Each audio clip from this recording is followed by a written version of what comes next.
In the Shookham Hills coal mine, company co-founder Paul is chatting with his son Derek, who realizes he's forgotten his tools and goes back for them. Suddenly a shadow jumps out and drags Derek away. Paul hears his son begging for help and rushes to save him, only to be hit down by the mysterious enemy. A strange noise echoes in the mist as the creature reaches out to stab Paul, then a bleeding Derek is taken away screaming. Many years later, an adventurer called Ariane is looking at a bunch of newspaper clips that talk about the workers in the Shookham Hills mines dying in a huge fire. To this day, the authorities still don't know what happened, and the mining operation was closed after the tragedy. The weirdest part is that Shookham Hills hasn't appeared on maps since the 70s and its population seems to have disappeared. Ariane is gathering as much information as possible about it because she's been hired by a group of scientists to find the mines again. When they're finally ready, the group leaves in Ariane's car and quickly notices their phones have no signal. Eventually they cross a small town and stop at the store for supplies. There are some really creepy things in the shop and Ariane takes the chance to ask the proprietor about the location of Shookham Hills, but the man says that he has never heard of it.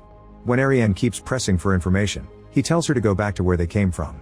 Ariane leaves without buying anything, and a local man who overheard the conversation makes a call to report there's trouble coming. As Ariane's group tries to leave town, a car starts following them. Ariane speeds up to try to lose it, quickly making it out of town and into the forest. However, the car suddenly comes to a stop, so Ariane goes off the road and hides for a moment to wait until the car is gone. She explains to the scientists that the car had been waiting for them to pass one specific point in the road, so that spot is where they need to go. The group crosses the forest by following that clue, not noticing the sign with a danger warning. The car goes down a narrow dirt road until they find the way blocked by an electrified fence, which means something important is on the other side. Thankfully there's a tree leaning over the fence, so they just have to climb it to reach the other side safely. Afterward the group starts exploring the area, only stopping to take samples. Eventually they decide to set camp by the river to rest for the night. The scientists spend the evening discussing theories about the disappearance of Shookham Hills. Darren thinks it was a sinkhole, but Sean thinks the American government was making its own version of the well to hell, referring to a hole dug by the Russians that went so deep it supposedly broke through hell. He even has a recording of the strange sound they discovered in that hole, which almost sounds like a creature moaning. Sean believes it's the screams of the damned, but Darren says it's just the grinding of tectonic plates. Meanwhile, a group of locals led by Dale find out the wires in their electrified gates have been torn from the inside, which a wild animal can't do. They look around the area for clues and one of the men checks another installation up close, only for a mysterious creature to suddenly pull him down and kill him. Moments later, an older Paul shows up and tells the group that he wants the scientists gone immediately. The next day, the team keeps exploring and sees various posts with megaphones, so they assume they're a warning system for gas leaks, although they look quite new. They also find studio foam, which is usually used for soundproofing.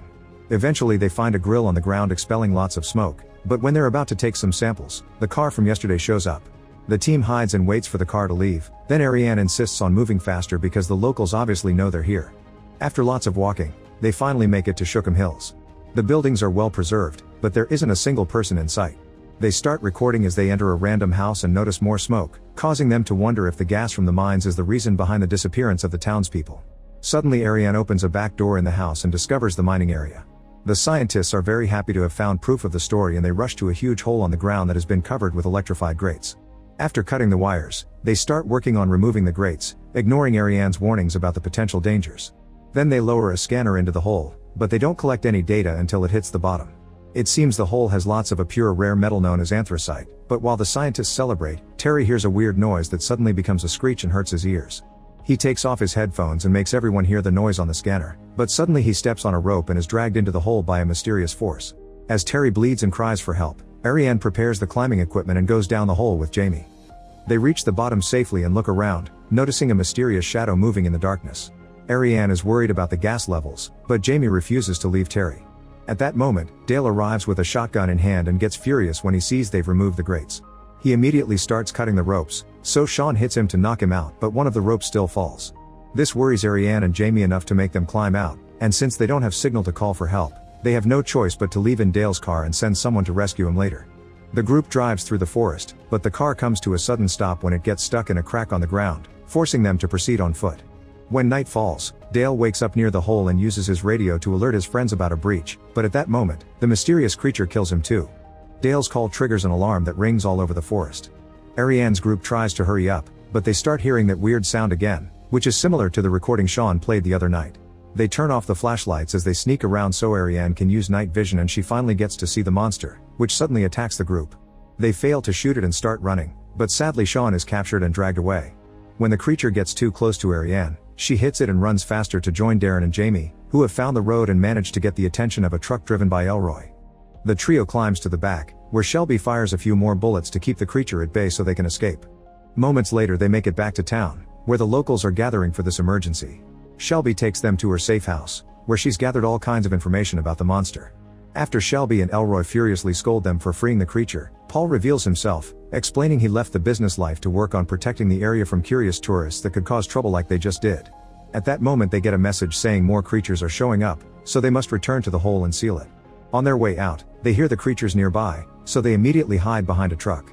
Another radio message tells them to go to another safe house because too many monsters are coming, but the closest house is uphill. Elroy knows he can't run fast, so he volunteers to distract the monsters to give the group a chance to escape. With a Molotov in hand, he rushes out to meet the creatures, and the resulting explosion kills him too. Meanwhile the group makes it to the safe house and tries their best to stay quiet. However, there's a monster right outside the window, and when Shelby's radio makes noise, the creature makes a noise to call for backup. Suddenly the creature enters the house, so the group runs into a different room. They throw a plate to distract the monster and run to a room in the back, locking the door behind them. However, the monster is strong enough to punch a hole in the door and send Jamie flying through the floor, which breaks the wood and reveals a secret tunnel. The team goes down and starts running, finding that the tunnel takes them to a cave. The monster is getting closer, so Shelby decides to stay to distract it while the others keep going. While the creature chases after Shelby in the opposite direction, the trio finds the exit and breaks down the fence to come out. Then they try to put the fence back up, but at that moment, more monsters show up. Jamie activates a grenade to kill them, however the monsters grab him and during the struggle, he dies in the explosion too. Ariane and Darren have no choice but to keep moving, slowing down when they end up in a very narrow passage. Eventually they reach a huge cavern and Darren can't help stopping for a moment to deal with his exhaustion and grief. He regrets bringing everyone here and admits he didn't do it for science. The truth is that a mining company would pay him lots of money for the anthracite. In return, Ariane admits that during an expedition to the Himalayas, she had to let a client die to save her own life. Since Darren has lost all hope, Ariane decides to continue alone but promises to come back for him. Meanwhile in town, all the locals led by Paul use the megaphones to attract the monsters to the gate and quickly open fire to kill as many as possible. At that moment Ariane returns to the surface and starts following the sound of the shots, only to suddenly hear a monster approaching. She manages to hide in the trash and waits for the monster to leave, but when she comes out, the creature knocks her out from behind. When Ariane wakes up, she finds herself on a raft with a dead Shelby and a monster. She also panics when she realizes her legs are paralyzed. She tries checking the water, only to discover there's a nasty critter there too. Her scream gets the attention of the creature, who puts her to sleep again. Moments later, Ariana wakes up and discovers she's with Darren and Sean. While Darren tries to give her a grenade, Sean says that these creatures are alternative species that colonize like ants. Suddenly two monsters grab Sean and bring him to feed their queen, who is bigger but incapable of moving. While Sean is eaten, Ariane manages to grab the grenade, but the creatures grab her to use her as food too. Luckily Darren has his phone and activates the alarm to get the attention of the monsters, giving Ariane the chance to throw the grenade into the queen's mouth. The queen quickly dies while Ariane and Darren run away with the monsters closely following them. Eventually they find a rope leading to the ground and Ariane quickly climbs up, but Darren is slower. Soon a creature is climbing the rope too, so Darren stabs it with a knife, but since more monsters are coming, he decides to cut the rope instead. Darren falls to his death and while the monsters feed on him, Ariane sees the locals arrive. A man almost cuts the rope, but Paul pushes him away and helps her out instead. Then the locals use flamethrowers and rifles to keep all the creatures contained in the hole. Afterward Paul drives Ariane to the gate and tells her about Derek's death. He points out nobody will believe her story and asks her to help, so Ariane agrees to stay and fight. Make sure to subscribe and turn on notifications so you can watch more videos like this. Thanks for watching.